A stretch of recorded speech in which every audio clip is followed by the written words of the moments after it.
रूप से मिलनी चाहिए। क्योंकि एक बार को आप सोचिए, आखिर उस बच्चे की गलती क्या होती है जो एक गरीब घर में पैदा होता है और उसको बेहतर शिक्षा से वंचित होना पड़ता है। शिक्षा के सामने एक पैसे की दीवार खड़ी है, जो जितनी ऊंची दीवार लांघ सकता है, जो जितना अधिक पैसा शिक्षा पे खर्च कर सकता है, वो उतनी बेहतर शिक्षा पा सकता है। लेकिन अगर एक देश एक है, लोकतांत्रिक देश है, तो शिक्षा भी सबको एक समान रूप से तो मिलनी ही चाहिए।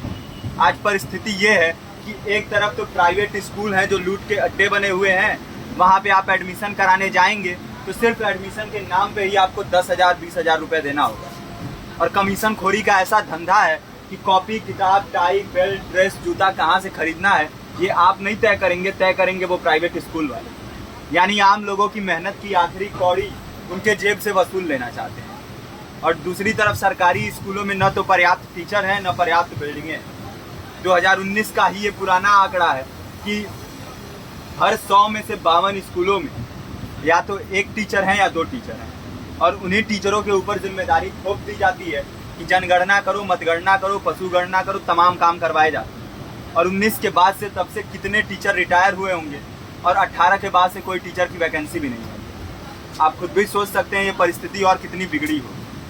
इसीलिए हम लोग ये मांग उठा रहे हैं, चाहे कोई राष्ट्रपति का बच्चा हो या किसी मजदूर का, सबको शिक्षा एक समान मिलनी चाहिए और निःशुल्क रूप से मिलनी चाहिए। प्रेमचंद ने अपने दौर में भी कहा था कि एक सभ्य समाज में ऊंची से ऊंची तालीम मुफ्त होनी चाहिए और इसका पूरा खर्च गवर्नमेंट को उठाना चाहिए, क्योंकि हमारे देश को फौज से ज़्यादा आवश्यकता तालीम की है। और शिक्षा से जुड़ता हुआ ही दूसरा मुद्दा हम लोग उठा रहे हैं। दूसरा मुद्दा है रोजगार का। रोजगार की परिस्थिति ये है कि आज सरकारी सेक्टर हो या प्राइवेट, सब कुछ ठेका संविदा के हवाले किया जा रहा है। परमानेंट नौकरियां लगातार घटाई जा रही हैं। इसी रेलवे में 1995 के आसपास लगभग 18.5 लाख कर्मचारी काम करते थे, लेकिन आज उनकी संख्या 12 लाख थी।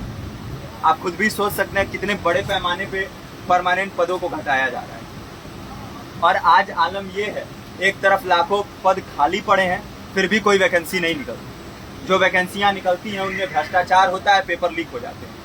RO, UP police, BPSC, SSC, CGL, ऐसे तमाम पेपर लीक हो चुके हैं, आप लोग भी जानते ही।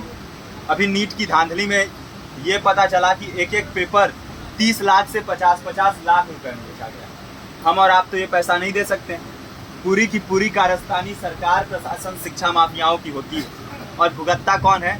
आम घरों के लोग, जो लोग सालों साल तैयारी करते हैं, दिन भर में 10-10 घंटे, 12-12 घंटे पढ़ते हैं। और इतनी कड़ी मेहनत के बाद, सालों साल की मेहनत के बाद उनके हाथ लगती है तो सिर्फ हताशा, निराशा, अवसाद।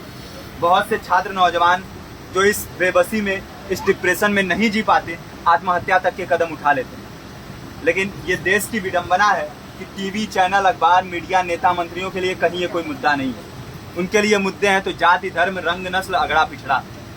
आज जब पूरी परिस्थिति इतनी भयावह है तो ये जरूरी है कि लोगों के बीच में जाया जाए, लोगों को संगठित किया जाए और एकजुट किया जाए। क्योंकि आज अगर अपने मुद्दों पर बोलेंगे नहीं तो कल को ये परिस्थिति और बिगड़ेगी। हो सकता है ले दे के अपनी जिंदगी तो हम लोग काट ले जाएं, लेकिन आने वाली पीढ़ियों को क्या भविष्य दे के जाएंगे, ये भी सोचने वाली बात है। हमारे साथी ने आपको पर्चा दिया है, पर्चा आप तक पहुंच गया है। पर्चे में और भी बातें हैं, इसको पूरा विस्तार से पढ़िए। पर्चे में हमारा नंबर है, संपर्क कीजिए।